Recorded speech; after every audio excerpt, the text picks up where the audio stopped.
IFM. Report!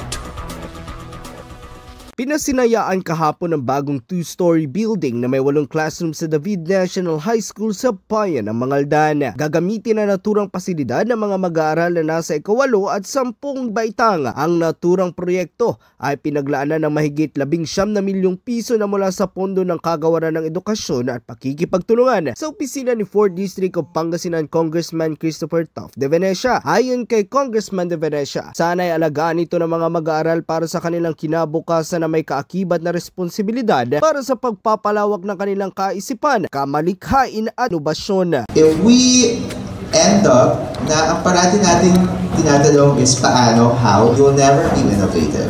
Because the innovators are fueled by the question of why, bakit.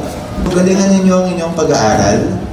I'm confident that you will graduate and you will live better lives when you get older. Dagdag pa niya, posible rin ito magamit bilang evacuation area sa oras ng sakuna. Samantala, malaki naman ang pasasalamat ng mga guro at mag-aaral dahil mas magiging komportable ang mga ito sa kanilang pag-aaral. Kasama mo mula rito sa IFM Dagupan. Ito si Idol Matthew Pacheco, Tatak IFM.